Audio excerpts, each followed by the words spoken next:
Good evening, Good Pastor. evening, Pastor. Everyone. Good Good evening. evening po sa Good lahat. evening, Pastor. Yarito po. Yarito sa Good lahat. evening po. Good evening. Good Thank you, evening po. everyone. Sa lahat. Good evening sa lahat. Advance Merry Christmas. Happy New Year.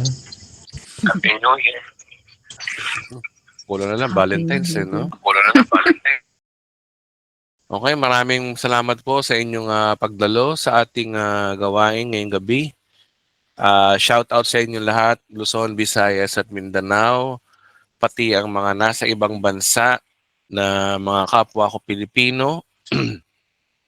So, una sa lahat, nagpapasalamat ako sa Panginoon dahil nariyan kayo at nananampalataya ako na lahat ng ating ginagawa ay walang kabuluhan ito sa mata ng Diyos kasi di ba may bima judgment naman eh. Yung mga pagpapagal natin sa pagtsatsaga ng pakikinig ng salita ng Diyos ay may kaukulan din namang yung kabayaran balang araw. Sa ngayon, enjoy muna natin yung pagpapala na ginawa ng ating Panginoong Yesus.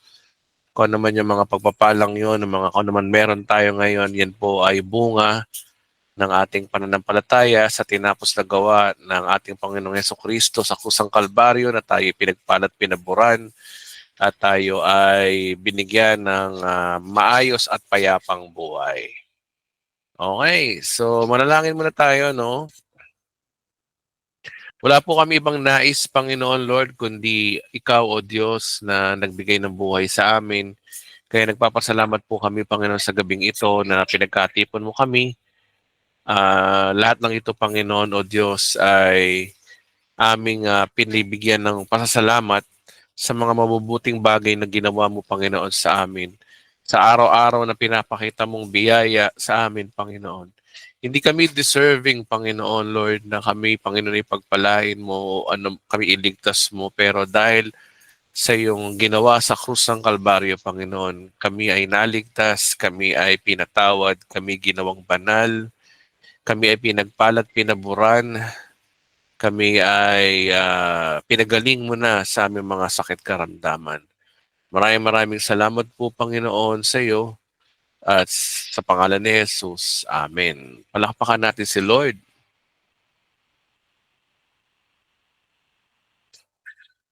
Okay, so ang pag-uusapan po natin ngayon ay about grace pa rin. So habang nag-aantay tayo, no, ang topic po natin ngayong gabi is all about hyper grace. Marami kasi mga ibang mga komentaryo na tayo daw full grace ay masyado daw hyper or hyper grace. Okay? Ang tanong kasi dito, ano ba talaga ang nature ng grace? 'Di ba? Usually, pag sinabi pong grace talaga is hyper. Kaya lang naman nila na babansagang hyper grace ang full grace. Kasi hindi nila matanggap na wala kang gagawin kaya hyper grace sa kanila 'yon. Okay? Ngayon ang tanong, gaano ba ka-biblical ang hyper grace? Okay? Una, bagsakan ko na kayo ng verse, no? Ang hyper grace po ay biblical. Hindi mo lang mababasa to sa English, pero mababasa mo to sa Griego. At sabi sa Romans chapter 5 verse 20, ito pag may nagtanong sa inyo, ang grace ba ay hyper? Yes, hyper ang grace talaga. Okay? Sabi rito no, sa English version, ito yung pinaka-verse ko dito eh. Sabi, moreover the law entered that the offense might abound. So tuwing daw tayo sumusunod sa kautusan, lalo tayo nagkakasala. Tapos, but when where sin abounded, kung namamaga ang kasalanan, o grace did not much more abound. When sin abound, grace abound. Ang sabi sa o ibang version, NIV, the law was added so that the trespass might increase, but where sin increase, grace increase all the more. Ano ba tong all the more na to? Tingnan natin ngayon sa Greek. Dito tayo magkakatalo. Sabi dito, no? Grace much more abounded. Ayan, no? Huper perisio or huper perisio. Doon dyan kinuha yung word na huper o super perisio. Sabihin, sobrang biyaya. Hyper talaga ang grace. Pag sinabing grace, is grace hyper. O, ano sinasabi nila na hyper daw tayo? Kasi alam nyo kung bakit nagiging hyper sa kanila ang grace. Kasi sa mata nila, pag sinabing grace lang, may gagawin. Nagtuturo sila ng grace, pero grace lang. Pero ang totoo niyan, ang nature ng grace is hyper kasi ang sabi sa Romans 11:6, ang sabi rito, no, Tagalog tayo, 11:6. Maliwanag na iyon ay hindi dahil sa gawa, sapagkat kung ginawa ng tao ay siyang batayan, hindi na yung masasabing kagandahang loob. Oh. Hindi mo masasabing grace kapag nilagyan mo ng works. Oh. Sabi dito, no, and if by grace, then is it no more works? Kapag grace, walang works. Oh. Kung ang ano ay biyaya, walang works 'yun. Kapag ang grace pinatakan mo kahit konti lang na works, no. Hindi na regalo 'yun. O halimbawa, kaligtasan, regalo. O. Kapag sinasabi mo meron pang dapat gawin, hindi na biyaya ang kaligtasan, by works na ang kaligtasan. Isa-isahin natin agaya nito, ayun. Nakikita nyo ba? Ayan, Ngayon, i-apply natin ang hyper grace dito. Isa-isahin natin. Yan ay napag-aralan na natin sa mga Bible studies natin, Pag sinabing grace, hyper talaga. Wherein sinabi kanina, huper preseo, nakalagay, tingnan natin, nakalagay dito, Romans 5:20. Ayan, alam nga naman magsinungaling ang pang-Bible. Eto, letra por letra. Where sin abound, grace o charis much more. Ano daw yung grace? Ang grace daw, ang charis daw ay huper perusio. Super abound. Exceeding talaga. Hyper grace talaga. Kaya yung mga hindi naniniwala sa hyper grace, wag na kayong kakanta ng sukdulang biyaya. Wag na rin kayong kakanta ng amazing grace. Amazing grace pa kayo. Hindi naman kayo naniniwala sa hyper grace. Kitang-kita niyo naman, biblical, hyper grace is doon kinuha yung word na huper puruso o super. Super grace talaga. Natural sa grace. Isayin ko kaya, paano nyo ba i-apply itong hyper grace na to? Kasi pag sinabing hyper grace, kulto daw to sa kanila no? Galing nila manghusga kagad. Mabilis kagad tayo manghusga kagad. Pero bandang huli, pag pinakitaan naman ng Bible verse, iyak-iyak sila. Okay Paano ba magiging hyper grace? Pag sinabing hyper grace, pag sinabing pinatawad ka forever, pinatawad ka na. Hingi ka ba ng tawad sa Diyos? Alam nyo, meron akong isang pastor na nakausap ng isang araw, Sabi niya sa akin. Sabi niya, Edwin, dapat kasi, ibalanse mo yung turo mo. Una, doon na tayo na pinatawad na tayo ng Panginoon. Nilimot na ng Diyos ang kasalanan natin. Pinanguna ko na, Pastor, pero ano, may pero yan eh. Pero, ano po yung pero? Pero syempre, may emosyon daw tayo. May emosyon daw tayo. Kailangan din natin na maano yung ating, ano, kasi nga, it is a matter of emotion. Sabi ko sa inyo, Pastor, walang dapat i-balanse kung sinabing pinatawad ka na. Kasi pag sinabing pinatawad ka na, may ginawa nga sa krus si Kristo eh. So ano magiging response mo ron? Ang response mo ron, pagkatiwalaan mo yun. Pag sinabing you are forgiven, pagkatiwalaan mo na pinatawad na. Saan ba nakakita ng pananampalataya na sabi mo pinatawad ka na ni Kristo pero hingi ka pa rin ng hingi ng tawad? That is not hyper grace. Hyper talaga as in pinatawad ka na. Problema kasi sa ating mga tao, likas sa atin na kapag tayo nagkakasala sa kapwa natin tao, kailangan mong humingi ng tawad.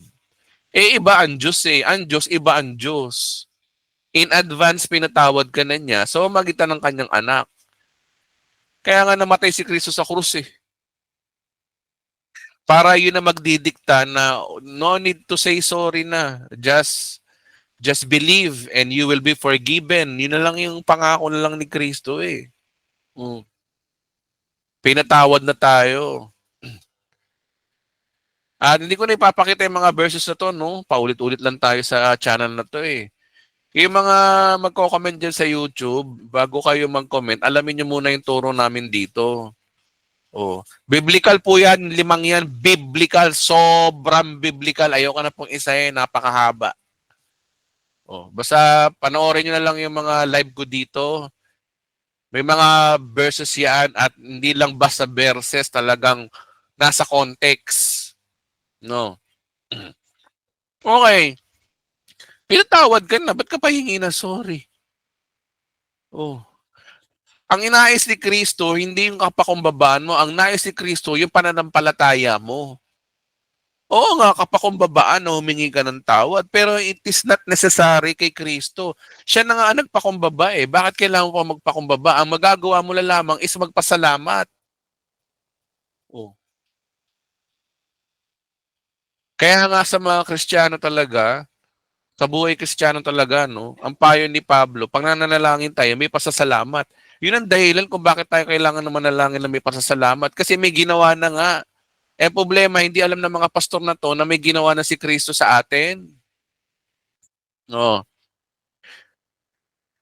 Balansin ko daw niya yung turo ko eh. Diyos ko. Ano ibabalansin mo sa katotohanan? Totoo naman talaga you are forgiven. Bakit ano gusto mong ibalansin dyan? Tingnan mo ha. Pag ang puti, you are forgiven. Kapag ang itim, you are not forgiven. Dalawa lang yun. So, ibig mo sabihin, ibabalansin ko na hindi ka rin pinapatawad minsan. Kung babalansin ko, Pag sinabing you are forgiven, wala nang itim-itim doon. Fix na yun na you are forgiven. Yun ang truth. Yun ang katotohanan. Katotohanan na pinatawad ka na. Emosyon lang yan. Uy, emosyon. Ano ba emosyon? Wala sa Biblia, puro kayo emosyon.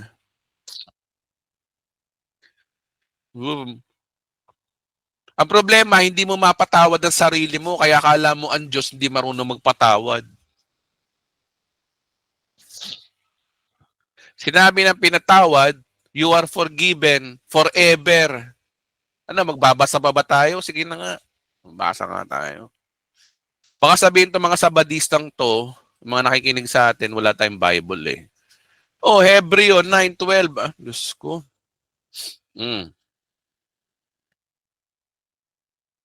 Kasi nakatanggap na naman ako ng mga sa akin, direct message.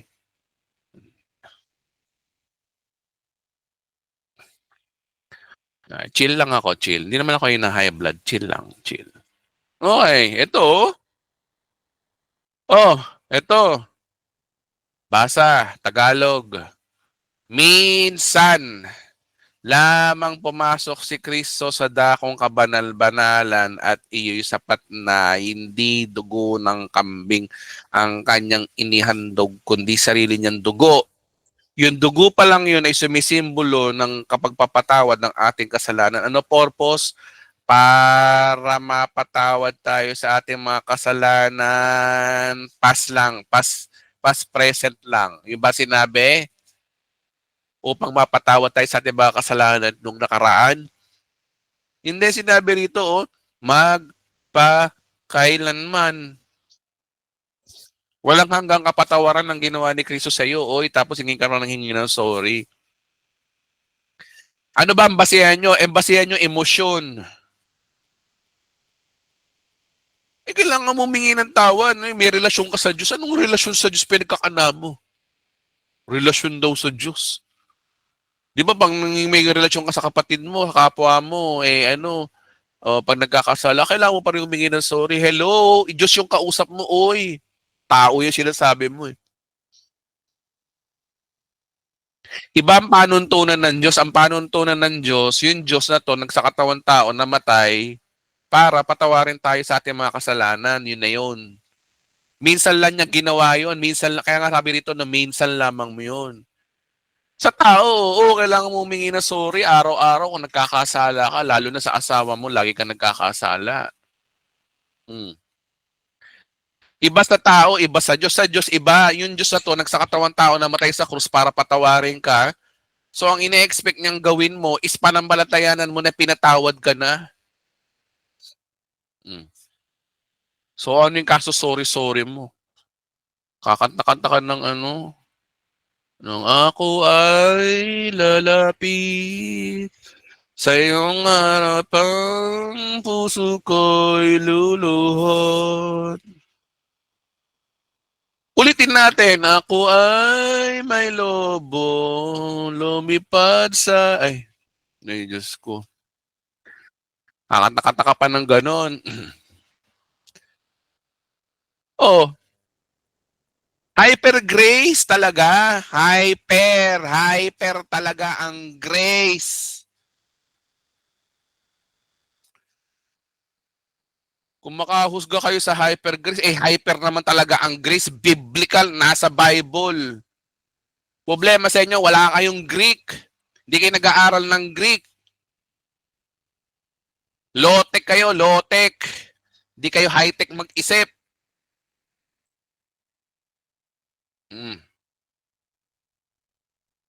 Kakanta uli ng naputok na pala, lumipad sa langit. Sayang lang pera ko, pambili ng lobo kung pagkain sana. Nabusog pa ako, lalapit sa iyong harapan. Tigilan niyo na nga yung ganyang kanta, Diyos ko Lord. Okay, next. Pag pinatawad ka na, ano resulta?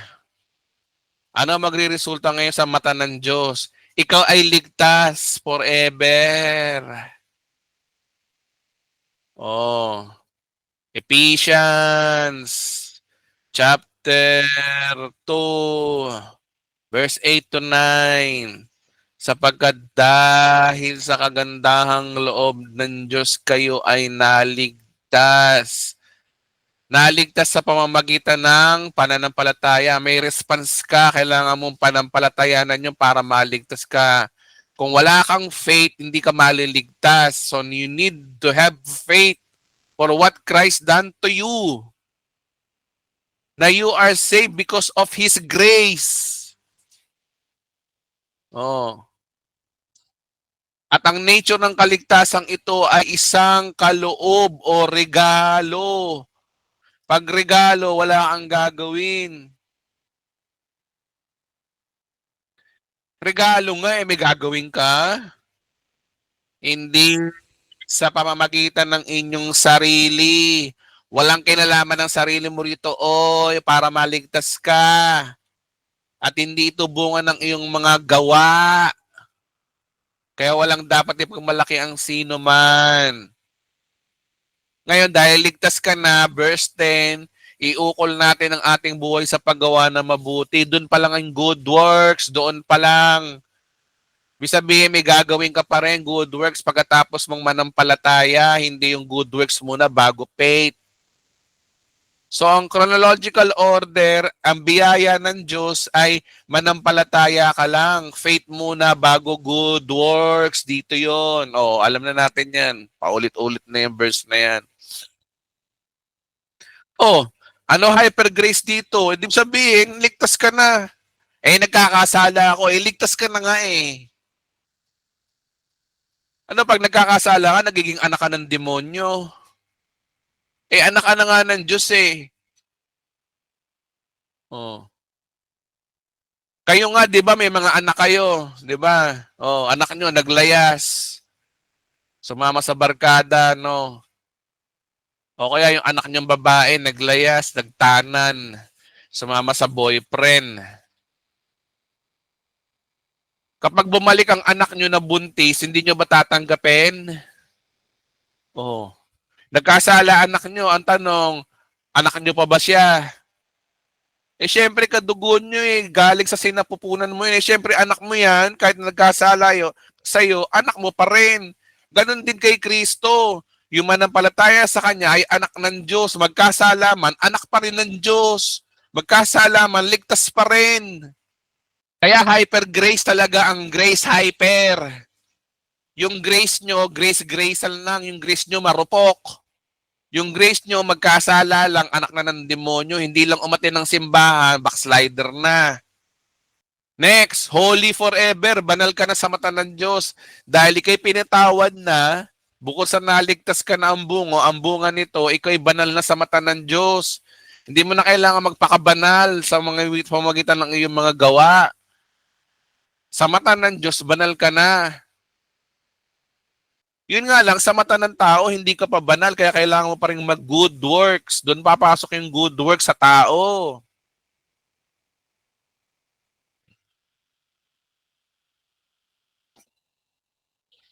You are holy forever kahit nagkakamali ka sa mata ng Diyos. Sa mata ng Diyos to, ha? Oh. So, itong tatlong to, ito yung eternal redemption natin, itong tatlong to. Ito maganda. Hindi lang eternal security ang binayaran ni Kristo sa atin, pati yung ating lifetime security or lifetime journey. Oh. Ano ba yung lifetime journey na yon? Una, you are blessed and highly favored. Basa, Ephesians 1:6. Mga kapatid, kailangan kong ulit-ulitin ng turong ito dahil marami pa rin bumabati ko sa akin sa Facebook. Oh. Ito, bakit tayo charito? Ito yon, dito namin kinuha yung verse. Wala kasi kayong Greek. Sabi dito, purihin natin siya sa kanyang kahangahangang pagkalinga. Ito, kahangahangang pagkalinga sa atin sa magitan ng kanyang minamahal na anak. Tayo'y naging kahangahangang pagkalinga dahil sa anak. Ano tong kahangahangang pagkalinga na to? Basa sa Greek. Oh. Accepted. Ito, oo. Karito.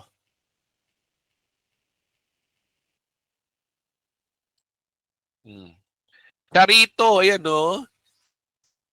Highly favored. Ayan o. Oh, highly favored.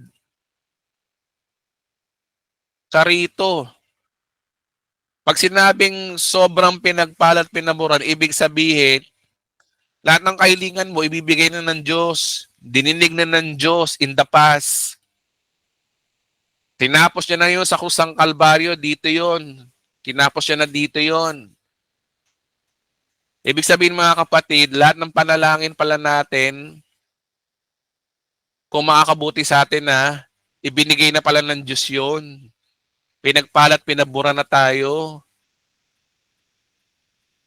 Oo.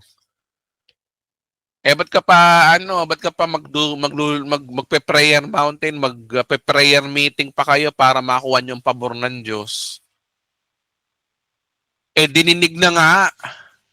Umuo na si Lord. Lord, penging kotse, oo na nga, umuo na. Lord, penging lupat bahay, umuo na nga, tapos hingi ka pa ng hingi. So, ibig sabihin mga kapatid, ang tanging magagawa lang natin sa panalangin, tayo mga nasa full grace na, nasa totoong gospel, is thank you, Lord, sa panibagong maayos na buhay namin. Salamat, Panginoon. Pumasa na ako sa board exam. Salamat, Panginoon. Natapos ko na ang kolehiyo ko. Salamat, Panginoon. Meron na akong lupa't bahay. Salamat, Panginoon. Meron na akong kotse. Salamat, Panginoon. Pinayaman mo na ako. Ganun talaga dapat ang panalangin. Okay, ganun din. Pinagaling ka na. Ito mahirap. Mahirap na katotohanan. Pag pala na kay Kristo ka na, lahat daw ng sakit mo ay pinagaling na. You are healed by my stripe. So magitan ng kanyang sugat. Hyper grace natin, i-hyper natin. Ibig sabihin, noon pa lang pinagaling ka na ng Panginoon, ba't ka nagkakasakit? Ang usapan, pinagaling ka na. Ibig sabihin, magkasakit ka man, pinagaling ka na. Hindi niya sinabing hindi ka na magkakasakit. Ang sinabi niya, pinagaling ka na. Magkaiba ho yun, ha? Hindi po tinuturo ng full grace na hindi na tayo magkakasakit. Ang tinuturo po ng full grace, ang tinuturo po nito, ay pinagaling na raw tayo. Ibig sabihin, kung magkasakit man tayo, mauuwi pa rin yan sa kagalingan. Oh. Ito ay kung iyong pananampalatayanan. Ano unahin mo? Mag-maintenance o manampalataya kay Kristo? Yun ang doon magkakatalo yan eh. Ito ang pinakamahirap sa lahat na dapat panampalatayanan. Pero isa ito sa tinapos na gawa ni Kristo. Ngayon, ibud na natin mga kapatid, hyper grace talaga ang grace. Lahat ng yan ay regalo. Regalo ang kaligtasan, regalo ang pagpapatawad ng Diyos, regalo ang pagiging banal mo, regalo ang pabor ng Diyos sa iyo, regalo ang kagalingan sa iyo. Yan limang yan. That is hyper. Kaya nga tayo tinawag na mananampalataya eh. We are believers. Kasi wala tayong gagawin kundi to believe. Just to believe what Christ done on the cross. No. Okay? Okay, palakpakan natin si Lord. Yung ginawa niya yan sa krus, palakpakan natin yung ginawa niya dyan.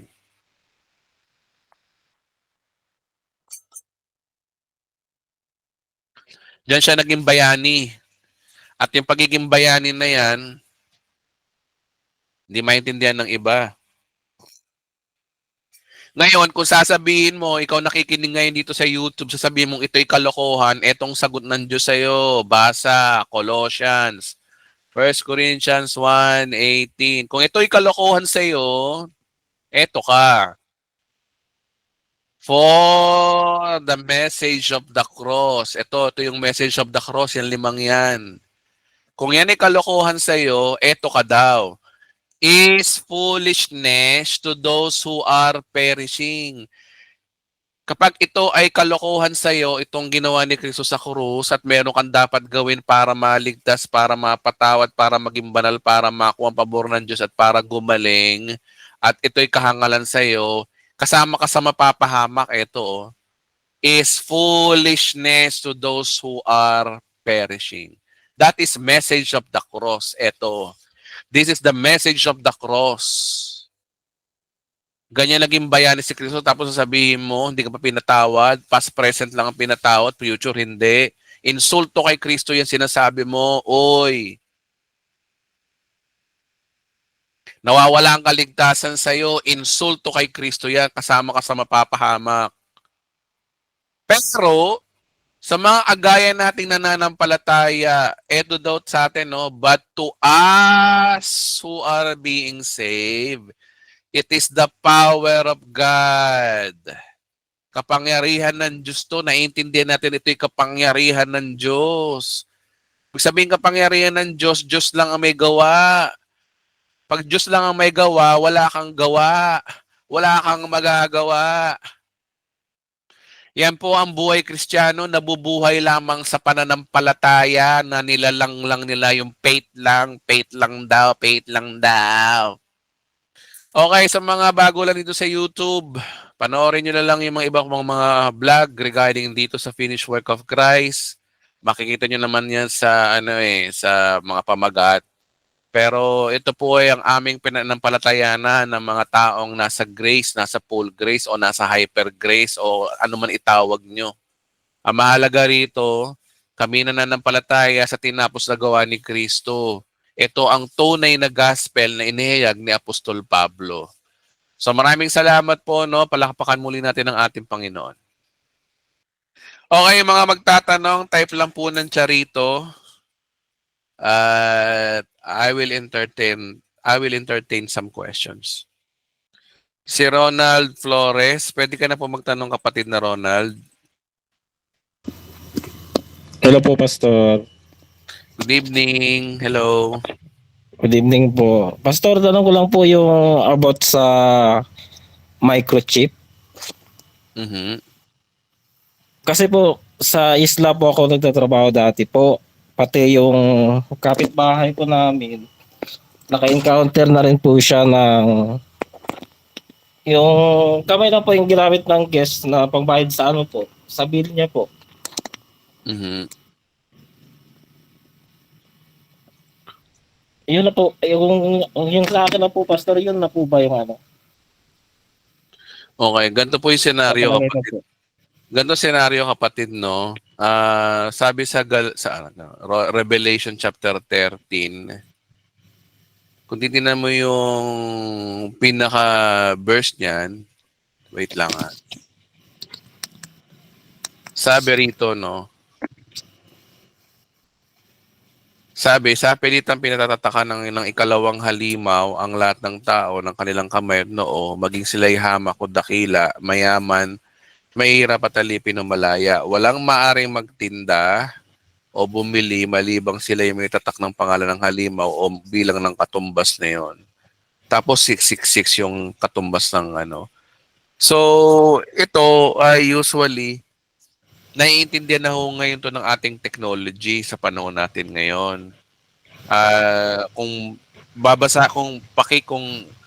Kung pakikialaman natin yung sistema ng banking system, even sa atin ngayon, kahit sa mga money transfer, kahit sa ano, mukhang involve ang computer dito. Kasi, agaya niya na, no, pag magsasend ka ng pera sa GCash, laging may mga reference number, etc., etc.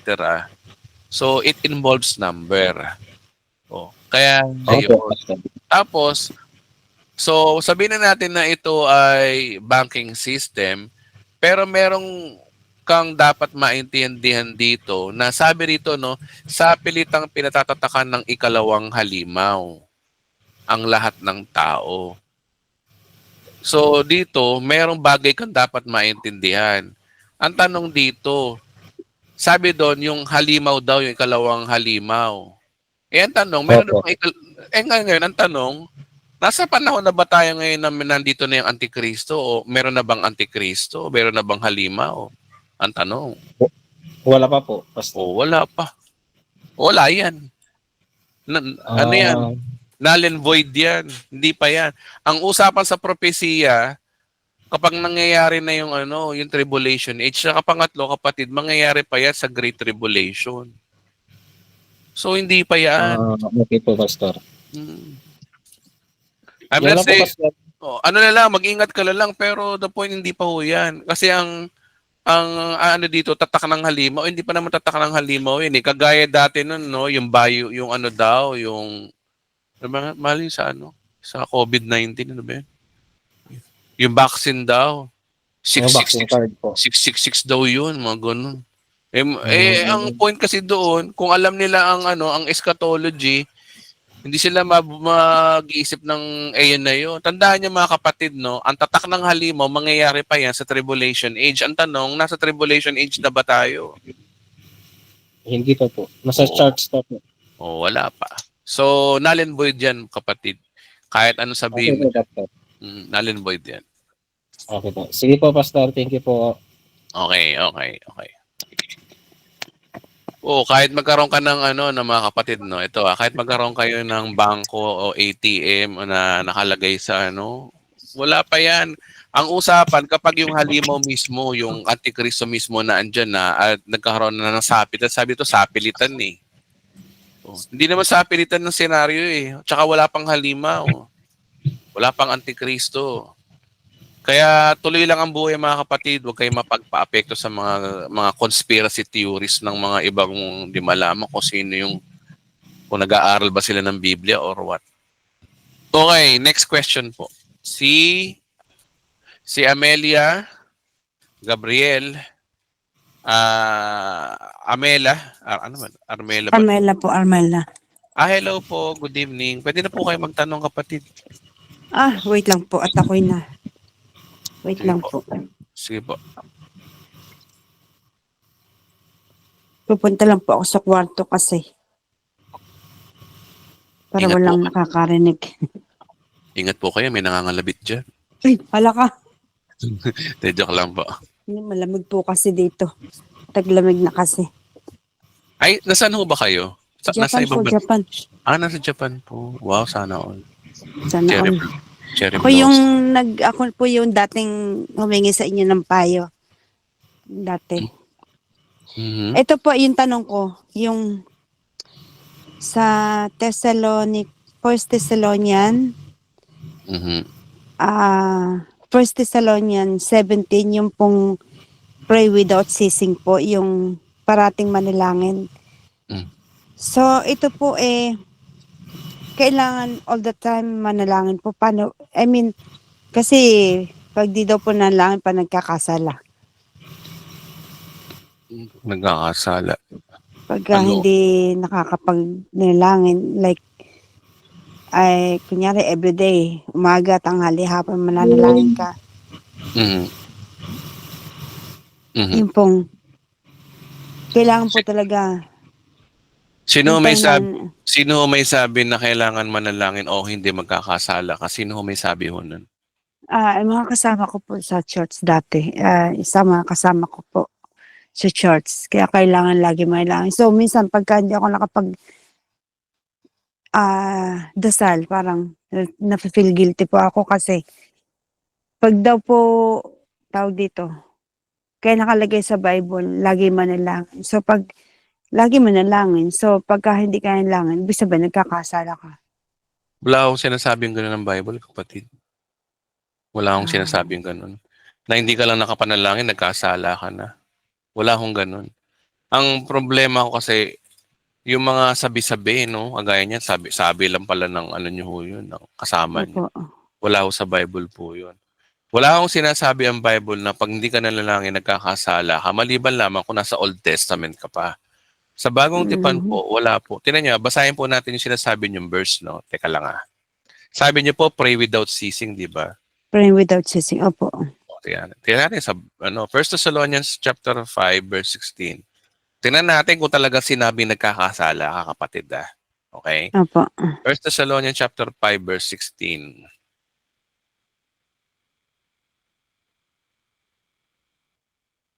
Ito yun, di ba? English natin. Be joyful always. Ito. Rejoice evermore. Pray without ceasing. Opo. And tinan mo, basahin natin na kung meron ba sinasabi dito na nagkakasala ka, meron ba sinabi? Ang sabi rito, Well, wala naman po siya nakalagay. wala. Pero, since, yun ang sinasabi nga, always pray. So, pagka hindi ka nagpe-pray, parang, Hindi ko tayo pwede mag-interpret ng Bible, kapatid, kung wala sinasabi ang Bible. Sabi lang ko dito, ang sabi rito, pray without ceasing. In everything, give thanks. The reason why you pray without ceasing is because lagi ka nagpapasalamat sa Diyos. Sa madaling salita, ang prayer pala ay yung lagi ka nagpapasalamat sa Diyos. And for this is the will of God in Christ or concerning you. Sinabi lang dito na ito'y kalooban ng Diyos. Pero wala Opo. sinasabing nagkakasala ka. Tinan mo kapatid Tinan mo to Ito ang problema. Kapag ang isang pastor nagtuturo nagke-create ng condemnation, hindi ho galing sa Diyos yan. Kasi sabi kasi sa Romans chapter 8 verse 1, no? Ito yung buhay Kristiyano eh. Wait. Alam po, Romans. Oh. Tingnan mo tanongin kita kapatid. Pag, Opo. kung ganyang katuruan ay hindi ka na nanalangin, ano nararamdaman mo? Nakukonsensya ka ba? Nagkakaroon po ng guilty. Nagkakaroon ka ng takot? Tanong. Parang ganun pa. Opo. Nagkakaroon ka ng tinatawag na condemnations sa madaling salita. Condemnation. Opo. Okay. Oh. Sabi rito sa Bible, no? Sabi, no, there's no condemnation to which in Christ Jesus, who walk not after the flesh, but after the Spirit. Pero bakit sa'yo may condemnation? So, Sa lumalabas. Roman. Opo. So, ibig sabihin, ang mensahe ng Kristiyano ay wala ng condemnation, pero ang tinuturo ng mga pastor ngayon may condemnation. Ngayon ang tanong, sino ang paniniwalaan natin? Yung sinasabi ng Biblia o yung sinasabi ng mga sabi-sabi? Opo. Oh, kita mo. Diba? Yun ang problema.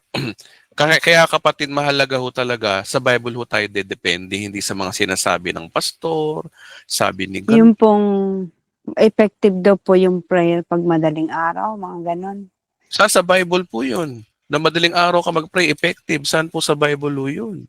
Pero sa akin, andyan naman si Lord, anytime pwede ka na mag-pray para sa akin. O yun ang tama. Yun po yung tama. Anytime nasa toilet ka man, nasaan ka man, naglalakad ka man, kung ano mang ginagawa mo. Kahit Masingit naglalaro, mo lang. kahit nakikipaglaro ka sa anak mo, habang pwede ka mag-pray kahit nakikipaglaro ka sa anak mo. Kahit anong oras, kahit anong ginagawa mo, madali yung kausapan Diyos. Bakit kailangan pa ng madaling araw? Bakit kailangan pa ng kusang lugar? O yun po kasi ang naging nangyari sa ating kapatid, no? Religion, tinakot tayo ng religion. Ang tandaan po natin, ang totoong gospel po ay mapagpalaya. Walang condemnation kapag nakikristo ka na. Wala nang mga dapat gawin. Tinan mo Opo. sabi sa Colossus, no? Basa tayo. Colossus.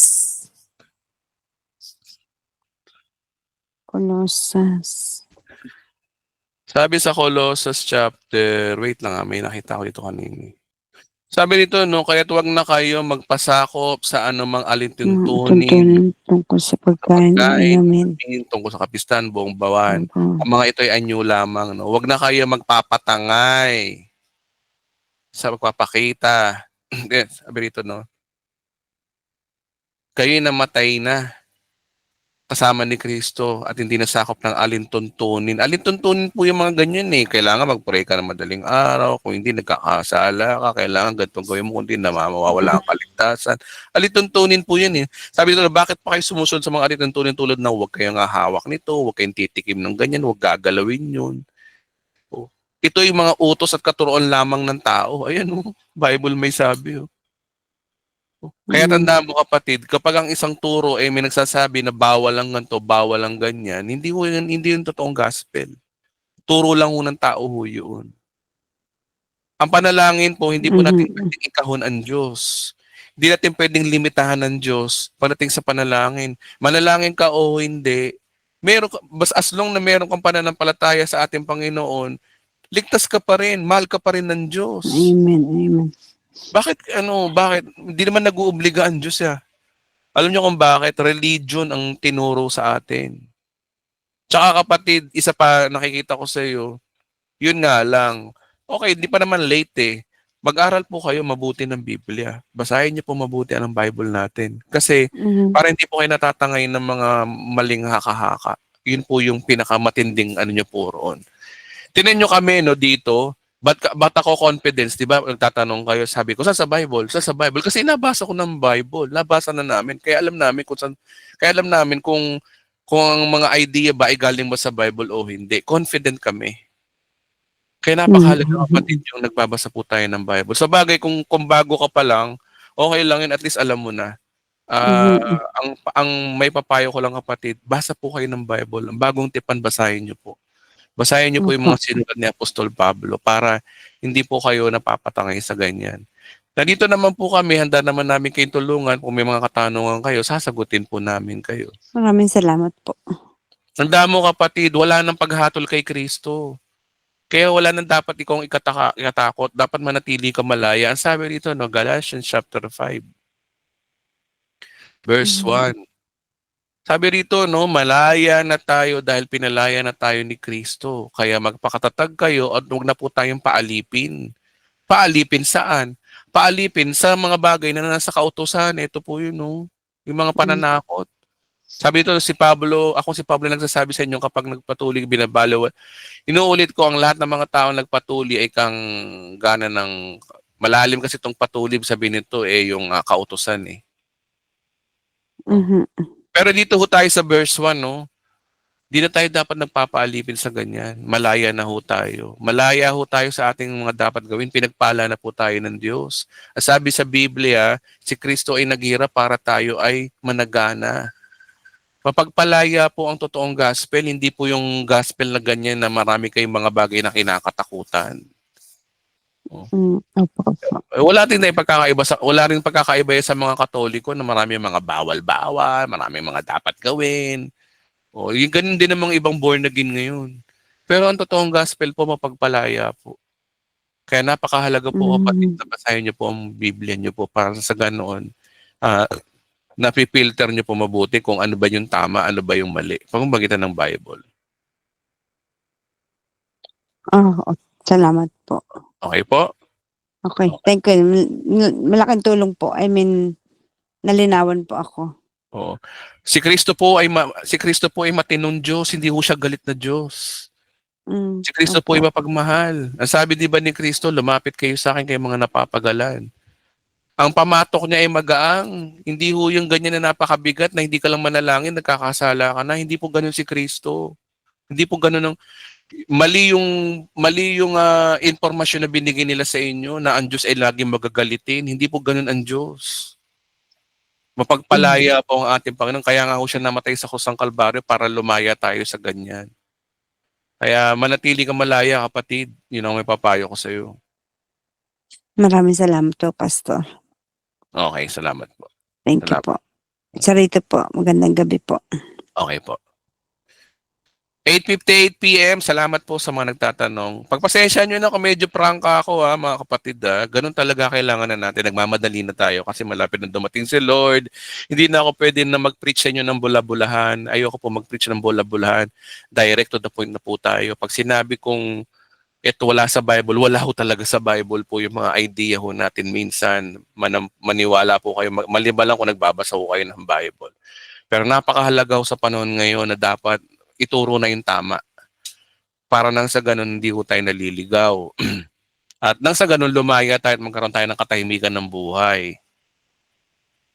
Okay, so next na po natin ay si babae, lalaki naman siguro, no? Si John. Sinong John? John Palangga? John Langa ba to?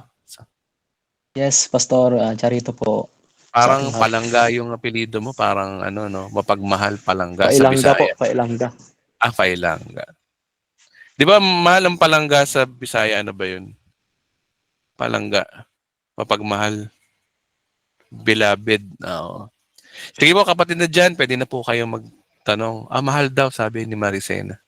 Pwede na po kayo magtanong, sir. Pastor, may tanong po ako kasi nandito po kasi ako sa Poland. Opo. Bali may namit po kasi ako dito na sila, yung daw sila, yung Mormon?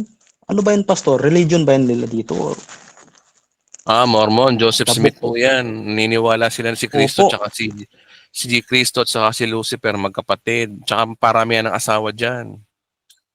Yun po nga po, Pastor, yung sabi niya sa akin. Tapos yung salvation nila, Pastor, is yung sa Ephesians chapter 2 verse 8 to 9. Okay naman po sila yung nila, salvation. Kaya lang, Pastor, yung inaalok niya sa akin, yung The Book of Mormon daw talaga. Pag-aralan ko, sabi ko, hindi kabilang yan sa New Testament book. Sabi ko, wala yan sabi ko. Sabi niya naman sa akin, nang sinulat daw po yun ng mga prophets nung matagal na daw po. Sino bang prophet, Pastor, ang sumulat ng The Book of Mormon na yan? Joseph Smith. Alam ko Book of Mormon. Di mo Bali, po, Pastor, bukas, ini-invite po nila ako dito sa church nila. Sabi ko naman, Kasi meron po akong picture dito na yung sa explanation po ni Bishop Amy na meron di ba pong ano si Bishop Amy na full grace gospel, tapos perverted gospel, tsaka yung isa ay ano, yung half grace tsaka half works. Pinapili ko po siya kung saan sila doon. Eh, Mm. ang sagot po niya sa akin, ano sila, half grace tsaka half works. Ay, So nako. bali, sabi ko, Pastor, hindi ganun. Sabi ko kasi full grace po talaga ang nakaano sa Bible eh, sabi ko. So bali, parang ano po sila, Mixture ang po yan. pinapaano niya sa akin, mixture nga, Pastor, opo. Tapos yung binigyan niya ako ng verse, yung sa ano sa James nga po, kay ano, chapter 2, verse 24. So inexplainan ko po siya. Sabi ko, yung whole chapter po na yan, sabi ko sa kanya, by discrimination of ano yan, sa tao po yan, sabi ko.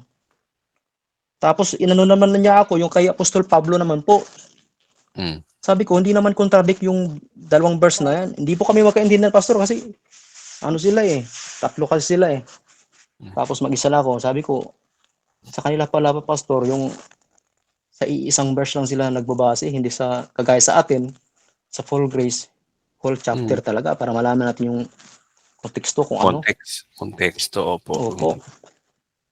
So sabi ko, Pastor, sabi ko, pag-isipan ko na lang kung a-attend ako sa church niyo kasi pero yung salvation po nila nang tama naman po doon sa Ephesians. Kaya doon lang po ako na curious kasi Eh, ganun yung din ang ano eh, salvation ng mga Assemblies of God eh. Lahat naman ng mga born again ganun eh. Alam mo magkakatalo lang yan, alam mo kung saan. Ito hindi lang sa iyo Opo. kapatid sa lahat ng mga nakikinig dito mga kapatid no. Para malaman nyo kung full grace talaga ang isang religion, tanungin nyo sila. Pag ba ako'y nagkakasala, nawawala ba aking kaligtasan? Kapag ba ako hindi na nagsisimba, nawawala aking kaligtasan? Kapag nag-react sila doon, ibig sabihin hindi pa sila full grace. Kasi nag-react sila eh. Ay, hindi kailangan mo magsimba. Ay, hindi kailangan manatili. Pag ganoon, hindi pa full grace yun. yes, Pastor, yun po ang tingin ko sa kanila kasi Kasi parang malalaman kulang mo pa po naman sa kasi kanila yung ano eh. malalaman mo kasi kung full Opo. grace, kung kahit anong mangyari, pag na kay Kristo pa rin, once saved is always saved. Pero kung sila hindi Opo, sila Pastor, once saved ganun or nga. always saved, ay patay na. Delikado yan. Opo nga. Malinaw yung... Yun nga po, Pastor eh. Kaya nung kaulihan pag-uusap namin kasi nag-i-English nga. So tumahimik ko lang po ako. Sabi ko, hindi pa pala to full grace tong mga to kasi ano sila eh, nang nagbe-base pa rin po sa works nila. Kasi sabi ko, Pastor, sa kanila, ako kasi full grace po ako. Full grace Christian believer. Si Jesus lang po yung pinagmamalaki ko. Wala na. Kasi kasalanan po ako. Sabi ko, wala po talaga. Sa bagsak kong kalagayan, sabi ko po sa kanila. Sabi po nila sa akin, dito ka sa amin kasi para lumakas daw yung pananampalataya. Pananampalataya ko, tumama na ba? Bakit ba? Sabi ko. Tapos tinanong ko po sila, ano bang klaseng faith ninyo? Tapos hindi po sila nakasagot sa akin. Tapos sabi po nila sa akin, ikaw, anong faith mo? Sabi ko sa kanila, naniniwala ako sa hindi ko nakita, sabi ko. Tapos nagtawanan po sila eh. Nagtatawanan po sila. Kaya doon ko po na realize, Pastor, na yung ano talaga nila, yung The Book of Mormon, yun talaga po pala yung Bible nila. Kasi may mga ano sila, Pastor eh, may mga saints na pinapakita sa akin.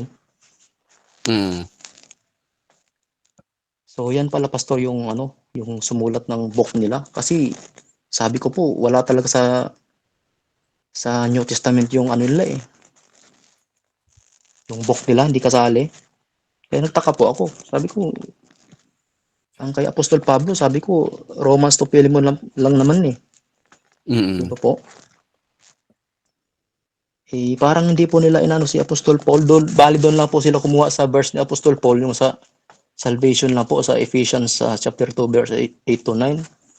So sabi ko po sa kanila, yung gospel talaga inano ni Apostol Paul, pinatunayan niya sa Acts chapter 20 verse 24. Diyan natin makikita yung the gospel of God's grace. Sabi ko, ewan ko po sa kanila, Pastor, hindi sila nagbabasa ng Acts siguro, hindi po. Ng Book of Acts. Tingnan mo yung Focus po sila sa Tingnan mo yung paniniwala ng Opo. Mormon, no? Sabi rito, no? So, it's our belief about Jesus, Satan, and relationship. Nakayaan ko lang, ah. Sabi dito, no, later-day saints o yung mga Mormons believe that Heavenly Father is creator all beings. Since we have common Father, we are all brothers and sisters. Jesus, Satan, and us of Yun. earth are created by God. Ginawalan daw si Kristo. O, patay na. Yun nga, Tapos si pastor. Sabi Satan. ko, sablay talaga yung Tapos, kanila. tapos kapatid pala ni Jesus si Satan. Opo. Mahirap yan do. Biro mo, paano pananampalatayanan ng isang Diyos kung may weakness yung Diyos nila? Yung Diyos nila kapatid ni Satanas. Tapos ang Diyos nila ay ginawa lang ng Diyos. Ano yun? Maliwanag Yun sa nga po, Bible pastor na eh. si Jesus Christ ay creator. Paano magiging created being Mm. si Jesus Christ? O, delikado. Wala rin pagkakaiba sa mga iglesia ni Cristo.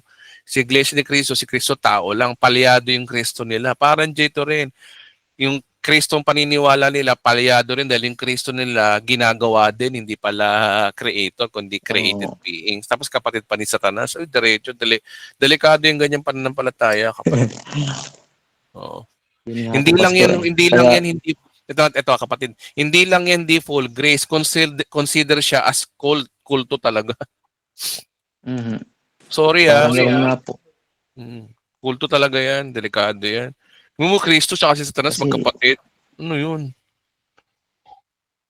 sabi ko nga po, pastor, nag-pray nga ako kay Lord. Sabi ko, Lord, totoo ba talaga tong ano na to? Kasi, Nako, sinagot ka na ng sabi ko Lord, po, hindi daw. Nako po. yun nga po, pastor eh, yung conviction po sa akin ni Lord, parang ayaw ko paatinin ng church bukas kasi tinatamad po ako eh. Yung Kasi magkapatid, babiyahe pa rin naman ako papuntang bayan. okay ka ba? Papayag ka si Jesus tsaka si Satanas, magkapatid. Payag ka ba? Oo, yun yun. Tapos pananampalatayanan mo si Kaya, Jesus. Tapos si Jesus mm, pala, ka-level lang si Satanas. Diyos ko. Oh, patay ka dyan. opo. Kasi sabi kasi sa Bible, ang sino mang manampalataya sa Kanya ay hindi mapapahamak. Ang sino mang hindi manampalataya ay mapapahamak. Kung hindi ka nananampalataya na si Kristo ay Diyos at ang pananampalataya mo ay siya created being, hindi ka nananampalataya sa anak ng Diyos. At sinabi sa Biblia, kapag hindi ka nananampalataya sa anak ng Diyos, you will go to hell. Buhay ka pa na sinusunog ng kaluluwa mo sa impyerno. John chapter 3 verse 18. Buhay ka pa, hindi ka na... Basahin nga natin. Ayoko ng kwento lang eh. Basahin natin John chapter 3 verse 18. Paano mo pananampalatayanan na si Kristo ay anak ng Diyos kung si Kristo sa iyo ay created being lang? Sabi rito, no, hindi hinahatulang maparusahan ang sumasampalataya sa anak. Yung malaking anak dito, yung capital A, Diyos yan, no, anak. Ngunit hinatulan na ang hindi sumasampalataya sapagkat hindi siya sumasampalataya sa kaisa-isang anak ng Diyos o yung pagiging Diyos niya. O, paano mo pananampalatayanan si Kristo bilang Diyos kung si Kristo sa iyo ay created being lang at si Kristo ay kapatid ni Satanas? O, 'di ba? Marami pa mga turo ang mga Mormon na na napag-aralan ko dati, nakalimutan ko lang eh. Pero yun ang naalala ko sa kanya. Wherein, hindi naman tinatanggi ng internet ng Google may website dito. Oh. Wala, created being lang sa kanila si Kristo. Ano yun? Paano magiging tagapagligtas ang isang created being? Oh. Yun nga Kaya po, pastor, mahalaga. yung pinakita po nila sa akin, no? Kinalibutan po talaga ako. Sabi ko, si Satan, parang mataas ba kay Jesus? Sabi ko po, parang iba yung ano nila. Sablay ka na, patay ka na dyan. Sablay talaga, pastor. Kaya sabi ko sa kanila, di bali na lang. Sabi ko kasi may naatinan po akong online church, full grace talaga. Sabi nila, sige, walang problema daw po. Kasi yung conviction po sa akin, pastor, ni Jesus, yung conviction po sa akin ng Holy Spirit, parang ayaw talaga papuntahin doon sa sa church nila. Kaya sabi ko, tatanong nga ako dito kay Pastor Edwin kasi tatanong ko nga ito. Kaya ito po, naitanong ko na rin. Ka-level niyo Kasi niya yung mga ka-level niyo iba yung po mga talaga Jehovah's pag Witness. Ano po yung mga Hodyo pa. Si Jehovah's Witness naman, ganyan din. Kaya nga lang, kailangan mo sumunod sa kautusan. Yun naman ang problema. Ako po. Kaya kapatid, doon tayo sa sa totoong gospel. Ano ba yung Opo. totoong gospel? Si Kristo ay anak ng Diyos. Siya ay Diyos. Pilipos, no? Sabi sa Pilipos chapter 2. Kahit siya ay likas at tunay na Diyos, hindi niya pinagpilitan na maging kapantay ang Diyos. Kasi likas sa kanya ang tunay na Diyos. Tunay na Diyos talaga si Kristo. Kapag sinabing tunay na Diyos, creator. Matuturing mo ba na tunay Opo. na Diyos yung created being lang? Kinilikhalan daw ng Diyos si Kristo? Ano ang tunay na Diyos doon? Hindi tunay na Diyos yun. Kasi nilikhalan siya tapos elder mas superior pa sister na sa kanya, na kapatid niya, ano yun? Oo. Patay tayo dyan. Sige po, Pastor, yan lang naman po yung tanong ko po kasi kanina po kasi na-late lang po ako na pagpasok dito sa online po ng natin. Kasi Opo. conviction na rin po sa akin ng Holy Spirit na yun nga itanong ko po to sa inyo. At yun nga po, praise God na tawag niyo po ako. First time ko po itawag kasi salamat po talaga at nalinawan po talaga ako. Glory to God po. Glory to God po. Salamat Opo. po. Salamat po. Opo. Okay. Okay, so 9:12 p.m. Salamat sa mga nagtatanong. Sige lang, type lang kayo ng karito. Babae naman, ano. Wait. Sige, ito, mukhang babae ito. Sana babae ito, no? Si Lot. Tama ba, Lot? Yes po, Pastor. Hello po. Good evening. Good evening po. Pastor, yung pong sa Matthew, yung come to me, all of you who are tired, lumapit po sa kanya. Sa mga Israelites po, kasama na din po ba tayo dyan?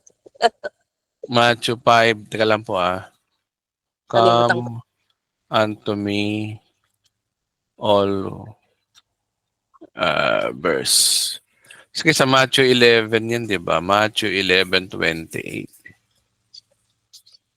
Basically, kapatid, syempre, Kasama na ang po ano tayo. dito, tingnan na, pag-uusapan natin, kung ano ba yung pinaka-konteksto. Sabi rito, 28 yan sinasabi mo, lumapit kayo sa akin, kayo mga napapagala, nalibigat ang lubha. Pero basahin natin by context para maintindihan natin. Okay? Atras tayo ng 25 kasi dito nagsimula yan eh.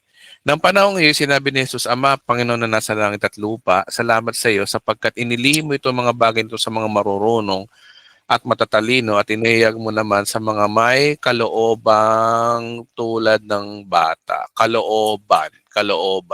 Pag may kalooban tulad ng bata, ibig sabihin mga kapatid, ay tao ang pinag-uusapan dito eh. Emosyon ng tao. Okay? Verse 26, Oo nga, Ama, sapagkat ganun ang nais mo. Ibinigay na sa akin ng aking ama ang lahat ng bagay, wala makakakilala sa anak kundi sa ama. Ang ama. At wala makakilala sa ama kundi sa anak, ang pinili ng anak sa papayagan nila. Ito sabi niya sa mga Hudyo, lumapit kayo sa akin, kayong lahat ng nahihirapan na bibigat ng luba ng inyong pasanin at bibigyan kayo ng kapahingaan. Ito kapatid, kahit ba Hudyo ang kausap nila dito, ang konsepto dito is kung sino yung attribute ng Diyos kung sino siya Na ibig sabihin kung sino, pag lumapit pala ikaw kay Kristo, magkakaroon ka ng kapahingahan. Okay? So, oo, kausap dito Hudyo, pero i-consider natin, teka muna, si Kristo ba ay sa mga Hudyo lang siya nagsasabi na may kapahingahan? Ibig sabihin dito kapatid, dinidescribe dito si Kristo mismo. Kagaya nga ng sinasabi ko sa inyo mga kapatid, pag usapang relasyon sa Diyos, we should rightly divide the scripture. Kung relasyon sa Diyos. Pero ito hindi naman to relasyon sa Diyos ang issue rito Ito ay katangian ng Diyos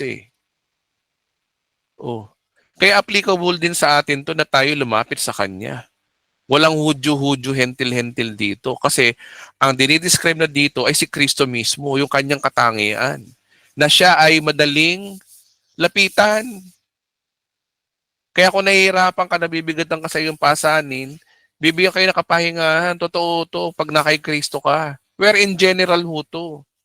Di ba, sabi dito, no, pasanin ninyo ang aking pamatok at sundin ninyo ang mga tinuturo ko sapagkat ako'y maamo, mapakumabang loob, matatagpuan ninyo ang aking kapahingahan.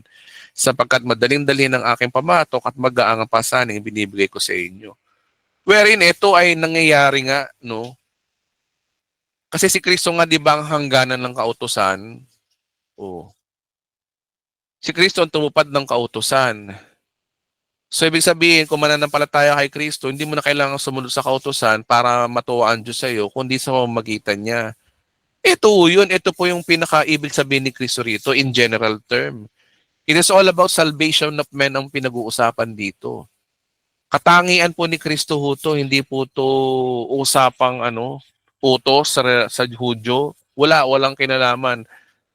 Kaya nga hindi nga lahat ng verse sa Bible sinasabi natin na pang Hudyo. Depende ho yun. Pagaya itong verse na to, pinapakilala dito yung katangian ng Diyos. O, ang halimbawa, na Old Testament verse na dapat natin panampalatayanan. Di ba sinabi ng Diyos, gagawin ko sa inyo ang nais ninyong mangyari, ang mga sinasabi ninyo. Di ba? So, yun? Old Testament version, pero yun ay katangian ng Diyos, attribute ng Diyos. Na ang Diyos pala, ugali pala niya, na ang man yung pananampalatayanan mo, yun ang gagawin ng Diyos sa iyo. O, ganito rin dito. Ang Diyos, ang katangian ng Diyos, ang sino man lumapit sa Kanya ay may kapahingahan. O. Kaya ito ay hindi to issue of rightly dividing the word of truth. Ito ay issue ng katangian ng Diyos. Kaya kapatid, kung tanong mo sa akin kung applicable to sa ating mga hentil, ang masasabi ko, yes, kasi ito ay katangian ng Diyos to. Hindi naman to kautusan o hindi naman ito instructions ng relasyon natin sa Diyos. Kundi ito ay katangian ng Diyos, ugali ng Diyos to. I hope naintindihan niyo ako mga kapatid. Na make sense mo ba kapatid na Lot? Pastor, actually po, lagi ko naman pong kiniklaim din po yung verse na yan. Sabi ko, Lord, binibigay ko po sa inyo yung aming kabigatan dahil magaan po ang iyong ilahi. Kasi napaisip ako, baka for Israelites lang yan. Pero at least malinaw na po today. Thank you po. Ugali ng Diyos yan, ugali ni Kristo yan na magkakaroon ka ng kapahingahan sa Kanya. Ito, intention nito, yung mga Hudyong nasa kautusan, intentionally O kayo mga nasa kautusan, manampalataya kayo sa akin, magkakaroon kayo ng kapahingahan. Kasi nga kay Kristo, siyang tumapos ng kautusan.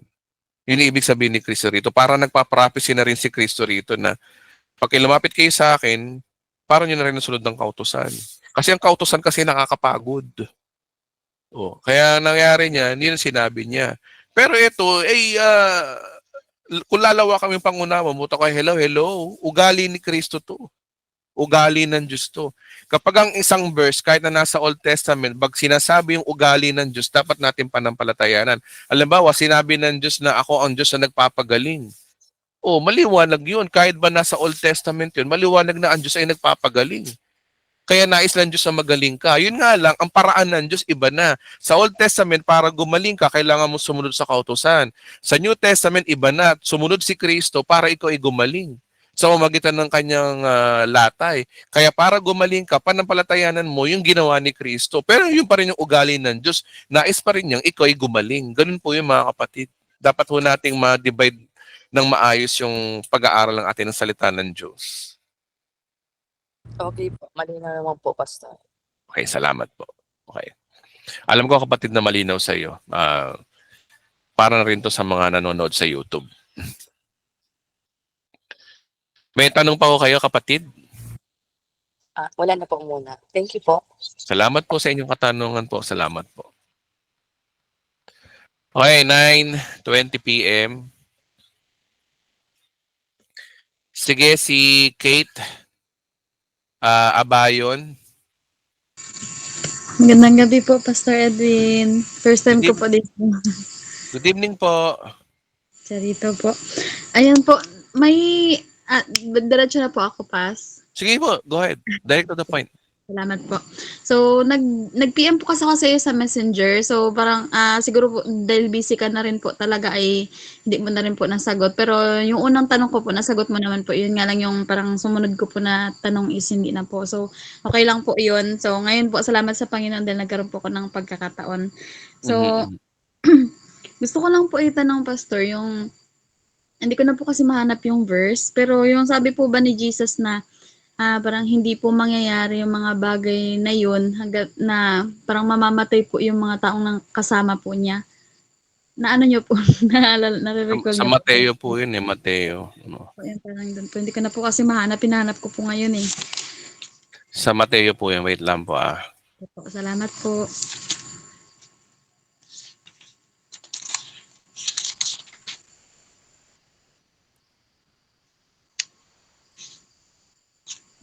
Nasa Mateo po yan eh, 24. Wait lang, hanapin ko rin ano. Opo po. Sa mga panahon ng kapupuotang, kaya maraming papanggap sa may nawain ninyo, dakong kabalbalalan. Pagkat ang panahon ng mga tao ay magdaranas, tunayan mga hindi pa i-claim.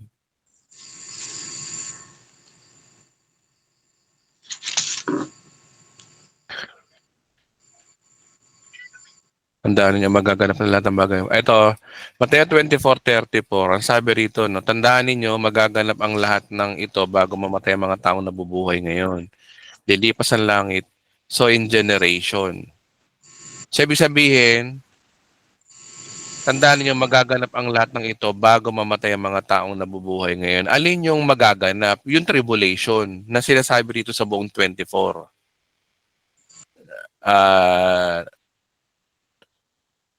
Copy ba kapatid?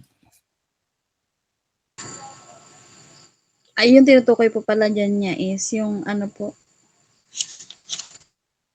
Okay, tingnan mo. By its context, ang Mateo 24 ay tumutukoy sa mangyayaring tribulation na mangyayari. Kasi tingnan mo kapatid, para maintindihan natin. Naituro ko na to dati about dispensation. Na dispensations na naudlot. Alam niyo yun? Wait lamang po.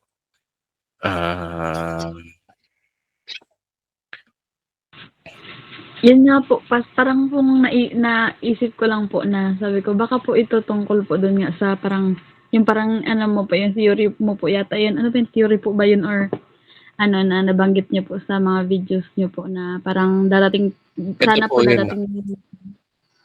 Ayan po. Noong una talaga, naniniwala ako ng plano ng Diyos ganito. Na ng Old Testament age, pagkamatay ni Kristo, after 3 days, magsisimula ng tribulation sana. So, nagpa-prophecy si Kristo rito sa panahon na to na yung Mateo 24, ito po yung tribulation age. Tutuusin. Na dapat talaga ang mangyayari, ang plano ng Diyos. Wait lang po. Okay. Na dapat talaga ganito yung mangyayari. Kasi bakit ko nasabi? Kasi ito ay ayon sa sinasabi sa sa dito. Ito talaga sana mangyayari noon. Yung 490 years na prophecy ni Daniel. Ito ay aware dito ang mga Hudyo sa Old Testament na mula sa pagbabalik ng utos ng pagtayo ng templo at ang templo mula sa pagdating ni Jesus Christ may papatayin, tapos maghahari yung katastaasan. Mangyayari ito, 39 AD, complete sana. Ito talaga sana mangyayari. Kaya ako nakabuo dito tayo ng tinatawag na very biblical naman na theory na ito nga yun, na ito sana yung mangyayari. Ibig sabihin, walang plano talaga ang Diyos sa hentil, kundi ito talaga. Kaya yung tribulation age, mangyayari to after the cross. Pagkamatay ni Kristo sa krus ng Kalbaryo, magkakaroon ng tribulation age. Kaya nasabi ni Kristo rito, itong verse na to, na ano yung sinasabi ni Kristo rito? Kaya niya nasabi to. Ano ba yun? 34. Kaya niya nasabi to, tandaan ninyo, magaganap ang lahat ito bago mamatay ang mga taong nabubuhay ngayon. Yung generation ni Christ. Kaya dapat dito yun. Yung generation ni Christ. Ano, sino ba yung generation ni Christ? Yung mga apostol. Yun talaga yung original na plano ng Diyos. Eh, ang problema, meron verse na nag-trigger sa Bible na nagbago yung plano ng Diyos na hindi na sa mga Hudyo ang ipaibibigay ang ang gospel kundi sa mga Hentil. Na postpone.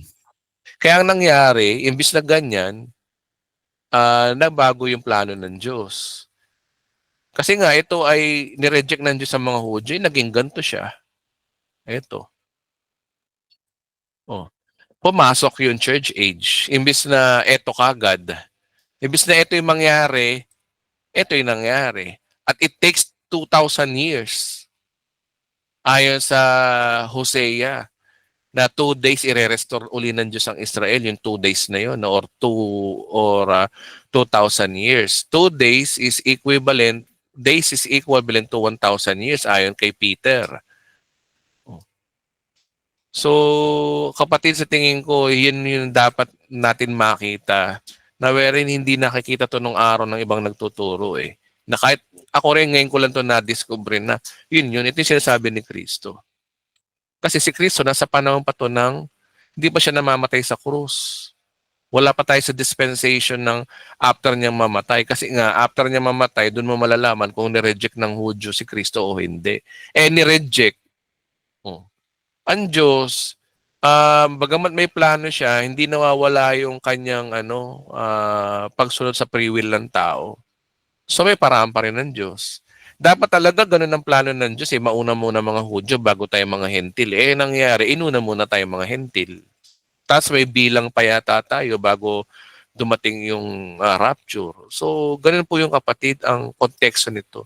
Kaya yung binabanggit dito, sa magaganap ang mga ito bago mamatay ang mga taong nabubuhay ngayon. Ito'y konteksto, ito yung bumabanggit dito mismo sa context sa Mateo 24. At wherein Mateo 24, it describes a 7 years of tribulation ayon sa napag-aralan natin dati. Any confusion po ba, kapatid? Ayun, okay, okay po. Yun nga po rin ang naisip ko na sabi ko, baka po, yun nga po yung tinutukoy ni Jesus po dyan. Yun nga lang po sabi ko, parang baka mamaya, yung mga perverted po ba, gawin nilang butas po yan ang makapang, sila na, anuhin nila na nagkamali yung plano ng Panginoon. Parang ganun po ba, naisip ko lang po, pero siguro naman hindi rin gano'n. Tsaka kung mahalaga naman po naintindihan ko. Mahirap po talaga ang, alam niyo mga kapatid, eschatology talaga ang pinakamahirap na subject sa Bible. And without the Holy Spirit, you can understand Revelation. Without the guidance of the Holy Spirit, hindi po natin maiintindihan po yan. Kaya biyaya ho ng Diyos na naiintindihan po natin. At we harmonize the scripture by that theory. Kasi ba't ko nasabi na postpone? May verse sa Bible eh. Kaya na wala lang itong nakalimutan ko lang yung verse na yun, sinasabi niya kay Apostol Pablo. Na si Apostol Pablo, pakutsa niyang sinasabi mga Hudyo, wala kayong karapat, di kayo karapat dapat sa kaligtasan. Mula ngayon, sa mga hentil na kami mga ngaral. Na bago. Tapos sinabi ni Pablo na mahal ng Diyos ang Israel at merong konting bilang lang ang mga hentil bago bumalik uli yung plano ng Diyos sa Israel. Ibig sabihin, hindi pa tapos ang Diyos sa Israel. Pero originally talaga, dapat noon pa lang, naghahari na si Kristo physically. Kaya tama yung theory ng mga preterists. Meron kasi mga nag-i-interpret ng Revelation na yung mga yung nangyari na noon pa. Pero yung totoo nga yun. Kaya nga lang din nila nakita na, teka muna, meron dispensation, may na-postpone na pangyayari. May pangyayari na nabago yung plano ng Diyos. Na parang nabago yung plano ng Diyos o maaari plano talaga ng Diyos noon pa. Mayroon talagang arokin yung utak ng Diyos eh. Kung sa atin parang nabago ang plano ng Diyos, ano ibig sabihin nun? Nagkakamali ang Diyos. O talagang plano na niya, maaari plano na niya. Alam na niya na magkakaroon ng tinatawag na rejection mula sa mga Hudyo. Para bigyan way tayo mga hentil. Alam niya na noon pa yun. Kaya napakahiwaga po ng salita ng Diyos mga kapatid. Kaya nga lang kasi sa oras na ito, nung sinabi to ni Christ, Hindi pa ano yun, nasa dispensation pa siya ng Old Testament, hindi pa siya namamatay eh. Gusto naman magsabi ni Kristo ng totoo, nagsasabi lang naman si Kristo ng totoo na mangyayari to sa kapanahonan nila. Oh. So, yun. Any confusion po ba mga kapatid? Po, naunawaan ko na po, Pastor. Pero kapatid, tanongin kita, ano ba ang akala mo dito? Kasi kanina, napansin ko parang, yun pala yung ibig sabihin nun. But ano ba ang akala mo rito? Rito sa sinasabi sa verse na to na ano yun, yung henerasyon ngayon, sinabi ni Kristo yun. Na hindi magaganap ang lahat ng ito bago mamatay ang mga taong nabubuhay ngayon. Ano ba ang pagkakaalam mo rito, pagkakaintindi mo rito kanina?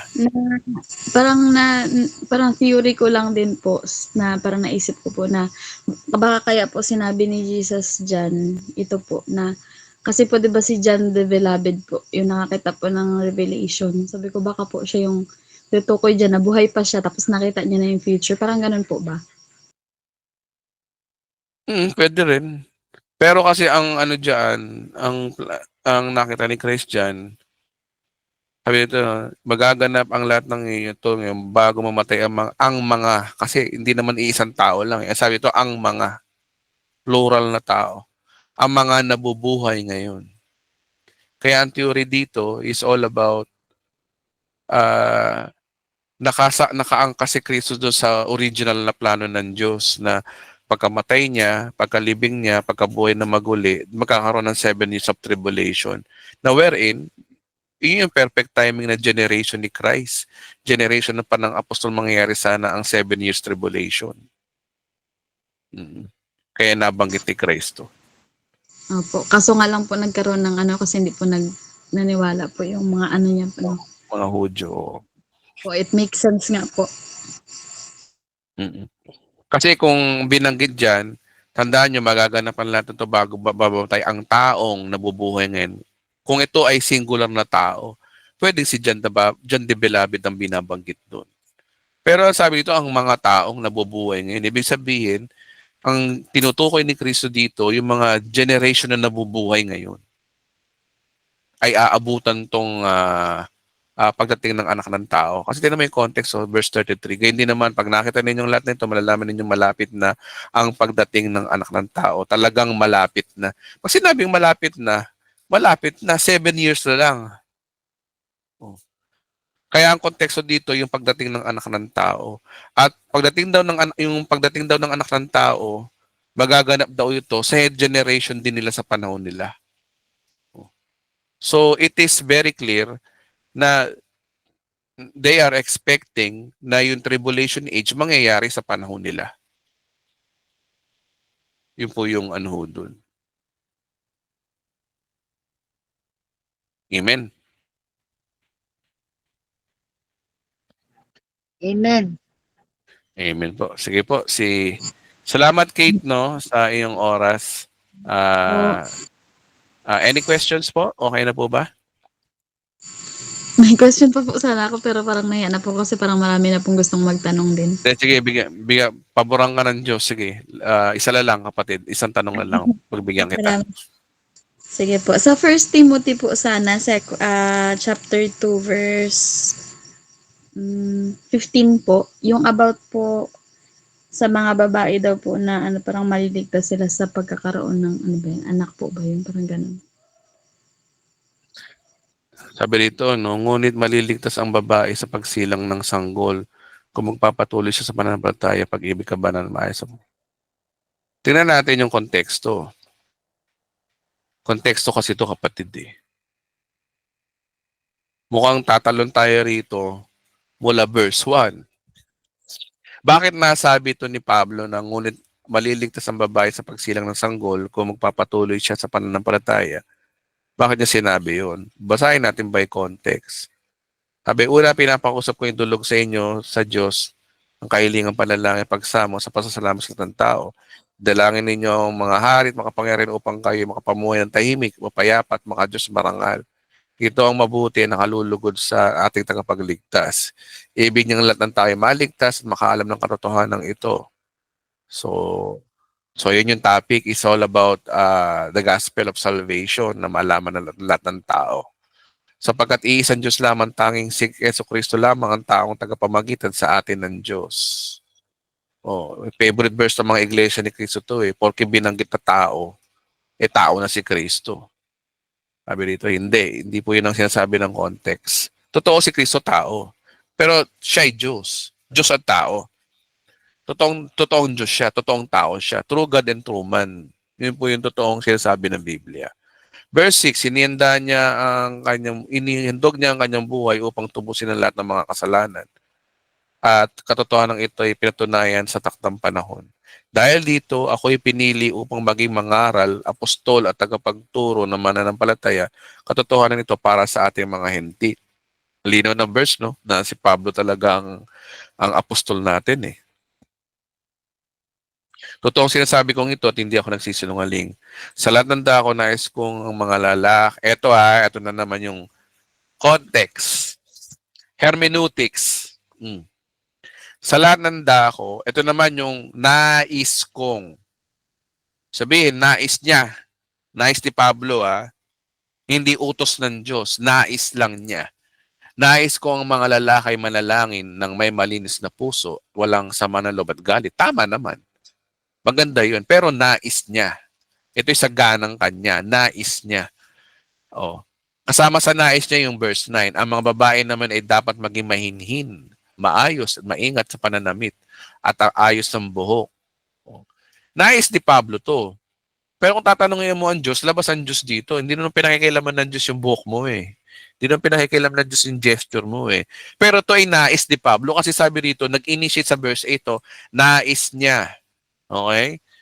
Sabi maayos at maingat na pananamit at ayos ng buhok. Hindi sila dapat maging magarbo sa pananamit at maluho at mahilig sa alahas o ginto. Sa halip, maging kasuotan nila ay mabubuting gawa o naging spiritual yung kanilang kasuotan, naging mabubuting gawa o good works. Kaya narapat sa mga babaeng itinuring na makadiyos. Gaya na nararapat sa mga babaeng itinuturing na makadiyos. Sa mata ng tao, dapat makadiyos. Yung sinasabi rito. Ang mga babae hayaang matuto sa kanilang pananahimik at lubos at papasakop. Hindi ko sila pinapayagan. Ito, hindi ko sila. Sino nang hindi nagpapayag? Si Pablo. Hindi ko sila pinapayagan na magturo. Remember, ang kausap ni Pablo dito si Timoteo. Si Timoteo ay pastor ng isang iglesia sa Efeso. So bilang overseer, bilang leader o bilang bishop, nagsasalita si Pablo na nais ko bilang bishop nyo, bilang apostol nyo. Kaya nga sinabi niya kanina, apostol nyo o bishop yun. Nangangalaga ng pastor. At at make sense kasi si Timoteo ay pastor na isa sa hinahawakan ni Apostol Pablo. Verse 12, hindi ko sila pinapayagang magturo o sumabat sa anumang habang malalaki nagtuturo, kundi dapat sila manahimik. Hindi sila pinapayagang magturo. Okay? At napag-usapan naman natin sa Korinto, yun pala ay ayon sa kautusan, base sa kautusan pala yun.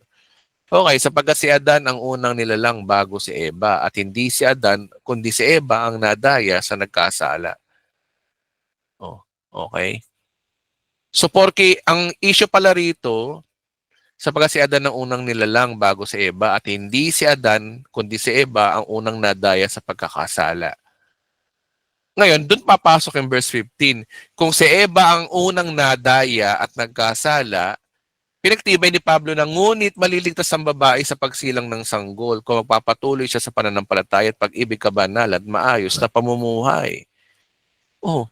So ibig sabihin kahit ang konteksto ang ibig sabihin sa verse 15, kung si Eva ang unang nagkasala, ligtas pa rin sila. Ligtas ang mga babae. Kung magpapatuloy siya sa pananampalataya, pag-ibig at kabanalan na may maayos na pamumuhay. Kaninong pananaw to? Ang sabi ni Pablo, nais ko.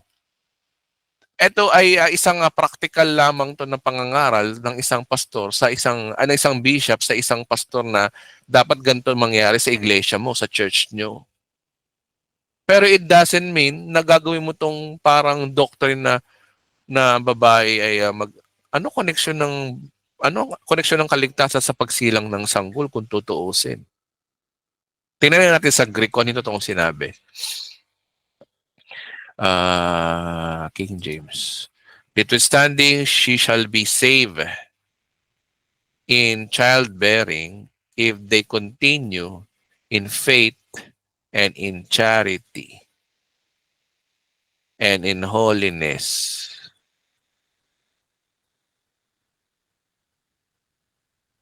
Hagis mo sa pinag-uusapan dito. Purity with sobriety. So, ganun din. Maganda siguro basahin natin. She shall be saved in childbearing. Childbearing ang pinag-uusapan dito, hindi naman to regarding sa kaligtasan. If they continue to faith and charity, in holiness and sobriety. Saan siya naligtas? Sa panganganak. Hindi naman sinasabing sa salvation. If, kung sila magpapatuloy sa pananampalataya, charity, at holiness. Oh. Parang kinokonek ni Pablo dito yung kapag namumuhay sila sa pananampalataya, maayos ang kanilang panganganak. Connected, parang ganun. Pero ang point dito, kahit ano pa sabihin mo, walang connection to sa salvation ng kaligtasan o yung soteriology na pinag-uusapan. Wala. It is only for childbearing. Naiintindihan niyo po ba mga kapatid? Kapatid na Kate, tama ba? Opo. Parang naliliwanagan na rin po ako ngayon, Pastor, tungkol po sa ano na yun. Kasi parang yung sumpa nga po pala kay Eve nga po pala ay parang yun sa hirap ng panganganak. Possible siguro may connection po, no? May connection po dyan. Kasi kapag nakay Kristo ka na, kasi totoo lang, di ba, sabi nga nila, di ba, pag nanganganak ang isang babae, yung isang kamay, ay isang paa, di ba, nasa hukay, isa nasa kaligtasan, di ba? Oo. Pero pag nakay Kristo ka na, ito'y pangako na ililigtas ka ng Panginoon sa araw ng iyong mga panganganak. Basta manatili ka lang doon sa pananampalataya sa tinapos na gawa ni Kristo, then yung good works, yung charity, tsaka holiness, yung sobriety.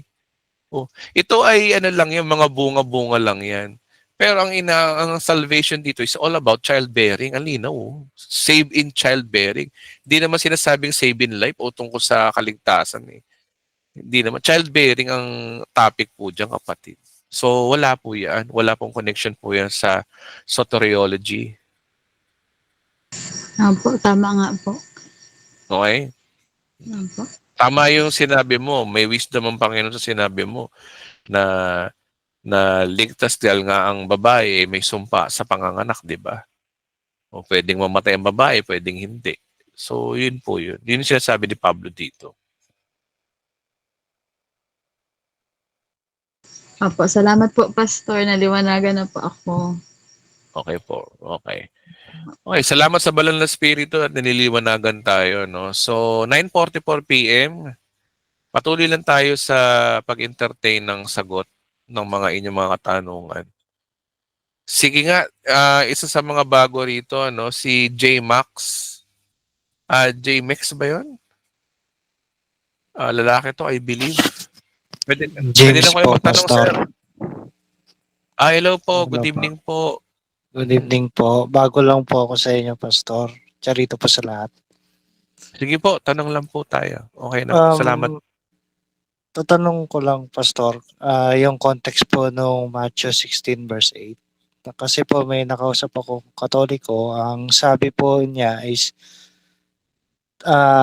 importante ang relihiyon para sa kaligtasan, which is di nag-disagree po ako kasi through faith at sa finished work ni Christ tayo maliligtas. So gusto ko lang pong malaman kasi ang inaano nila is si Pedro ang naging nagtayo ng ang tinalaga para pagtayo ng unang church. Ang gusto ko lang po sanang maano diyan, Pastor, is malaman yung kahulugan ng context po na yun. Yun lang po. Sige po. Salamat po. Okay, so ito yung mga claim hindi lang po ng Katoliko, no? Pati ng mga Iglesia ni Cristo, pati ang mga MCGI, no? Kasi yung mga yan, naniniwala sila na ang kaligtasan ay pag-anib. Pag-anib daw sa iglesia, no? Iglesia daw. Pag-anib. Ngayon, ito yung verse nila na nag-confess si Peter about kay Jesus Christ. Ngayon, ito dapat natin maintindihan. Babasahin natin by its context. Kailangan makita talaga natin dito na may sinabi si Jesus Christ na itatayo ko ang aking iglesia para kayo ay maligtas. Dapat ganun ang sinabi ni Christ. Dapat yun ang usapan natin. Kailangan connected sa salvation ang usapan dito. At hindi tayo pwedeng mag-focus lang sa isang verse. Dapat by the whole context. Magsimula tayo sa actually, nag-trigger to sa verse 18 hanggang 19. Pero, basahin natin mula 13. Ito mga kapatid, basahin natin by context, tapusin natin tong issue na to, no?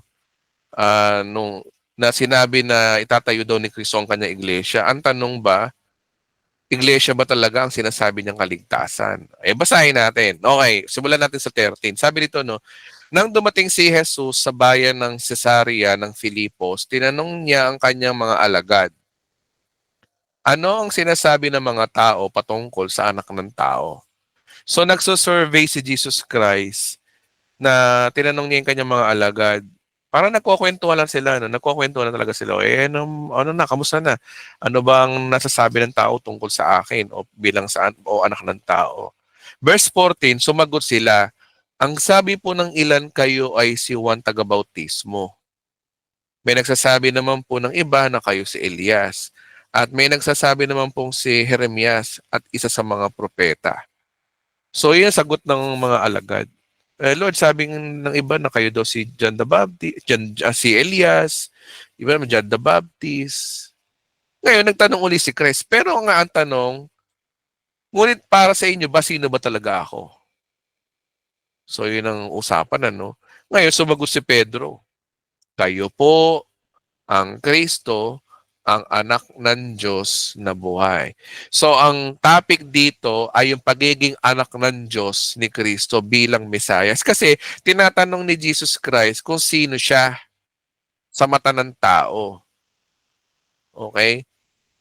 Kaya nga lang, sa mga sagot ng mga alagad, parang hindi convincing si Christ. Kaya nagtanong siya, ang tanong kasi, sino ba ako? Ngunit nga para sa inyo, sino ako?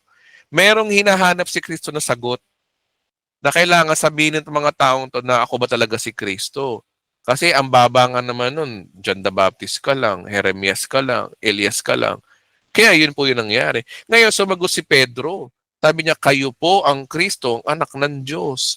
Dito namangha si Kristo. Ibig sabihin, tama yung sinagot ni Pedro. Kaya bilang ganti ni Kristo, pinuri niya si Pedro. Sabi niya, sinabi sa kanya ni Jesus, mapalad ka, Simon, na anak ni Jonas. Sapagat ang katotohanan ito ay hindi inihayag sa iyo ng sino mang tao, kundi ang aking amang nasa langit. Ang ano daw inahayag, na si Kristo ay Diyos na buhay.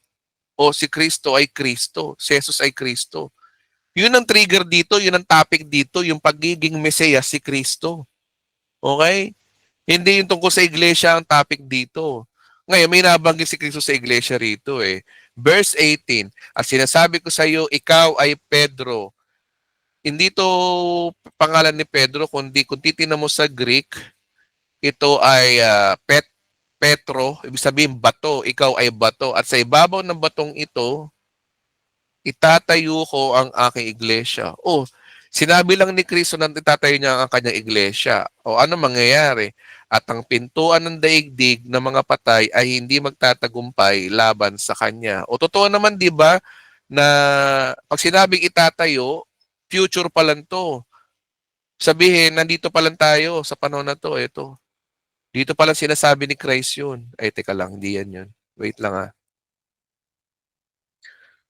Nandito to, sa panahon na to, hindi pa napapako si Kristo, hindi pa niya sinasabi. Sabi ni Kristo sa panahon na to, itatayo ko ang aking iglesia, eto na yun, etong church age, eto. Wherein hanggang sa panahon natin to ngayon, tayo ang binabanggit dito. Pinaprapis na ni Christ yung kanyang iglesia. Ngayon ang tanong, ano ngayon kung sinabi ni Cristo ang kanyang iglesia? Meron bang sinasabing kaligtasan ba na sa iglesia? Basahin pa natin, baka meron. Sabi dito, no, at ang pintuan ng daigdig ng mga patay ay hindi magtatagumpay laban sa kanya. Ibig sabihin, kapag nasa iglesia ka, hindi ka mapupunta ng impyerno. Oh.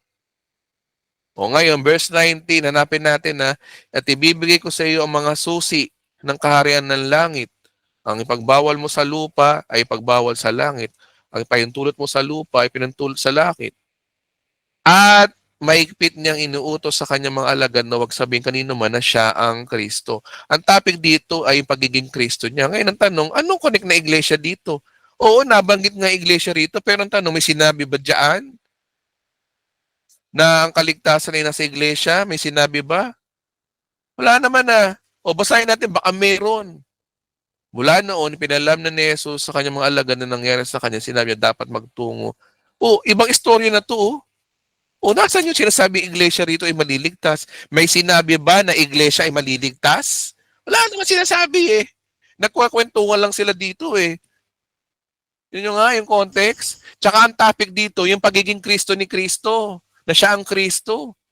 Kaya nga pagdating ng verse 20, no, mahigpit niyang inuutos ang kanyang mga alagad na huwag sabihin kanino man na siya ang Kristo. Ibig sabihin, ang istorya ng conversation dito, yung pagiging Kristo ni Jesus. Hindi yung pagtayo na iglesia at maliligtas ka sa iglesia, pag-anim sa iglesia, wala naman sinasabi dito eh. Oh. O ang ano yung pinagkakanan ng mga iglesia ni Cristo, nila MCGI, nila Eli Soriano, at saka ng mga Katoliko. Nasaan ang kaligtasan dyan? Wala naman, nagkukwentuhan lang sila. Kaya Oh. nga po, nonsense din kasi pastor yung sinasabi nilang context na yan dahil ano po eh, wala naman dyan yung pinapatungkol na kailangan mo umanib para maligtas ka. Wala. Ang topic nila dyan, una nagkukwentuhan lang yung mga alagad. Pangalawa, ang topic nila dyan, nagsasurvey si Cristo kung si Jesus kung ano siya. O, inaalam ni, kaya nga lang yung mga alagad mali yung mga sagot. Jeremias daw, hindi. O, propeta raw, John the Baptist daw, Elias. Ang hinahanap ni Cristo, ang gusto marinig ni Cristo na, ano ba ako sa inyo? Gusto ko ang sagot nyo, ako ang Kristo. Gusto ko sa inyo magmula mga bibig na ako ang Kristo. Wherein nangyari nga kay Pedro. Kaya sabi niya kay Pedro, nag-prophecy si Cristo kay Pedro. Sabi niya, sa ibabaw ng batong ito, tatayo ka nga ng iglesia. Tapos ibibigay daw niya yung susi. Yung susi ng kaharian ng langit, spiritual po yun. Na wherein, sa church age, nangyari nga yun. Na si Pedro ang nagsimulang nangaral sa mga Hudyo at nagsimulang nangaral sa mga Hentil. Dalawang susi yun. Yun ang tinatawag na spiritual key. Ang ginawa naman ng Katoliko, naging literal. Ay, Diyos ko.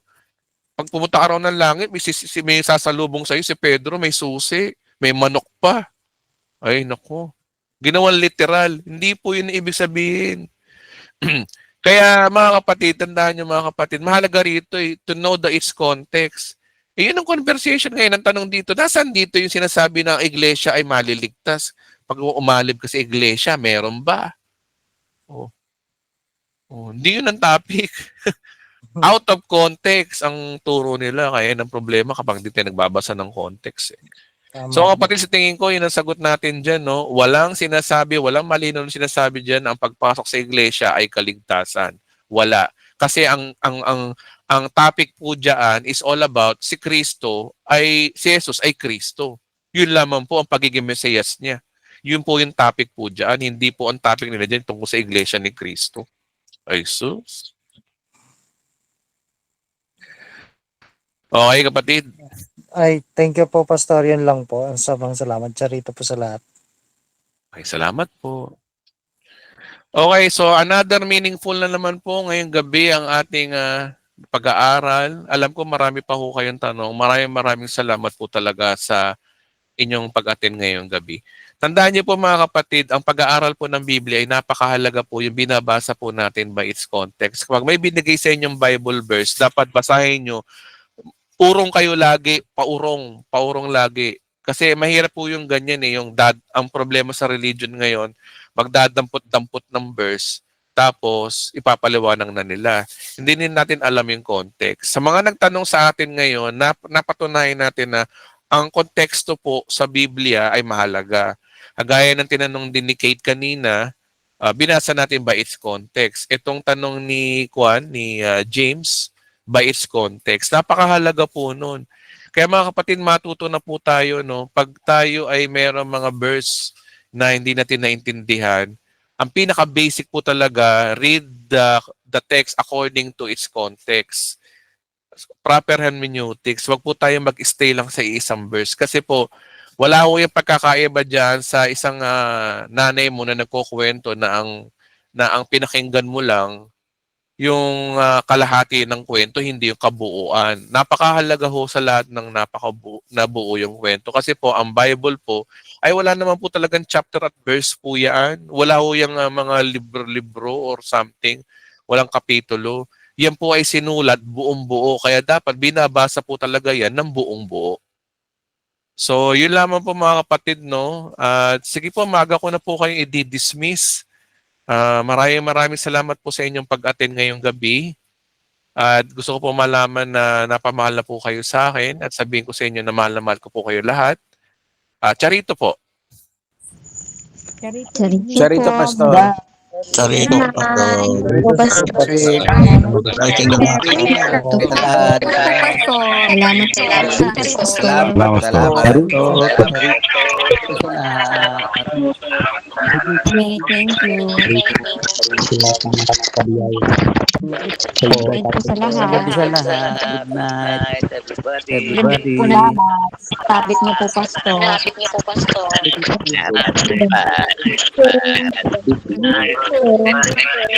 Salamat po. Okay, salamat po mga kapatid. See you next week. Mag-antabay lang po kayo sa ating mga pinopost. Stay blessed po.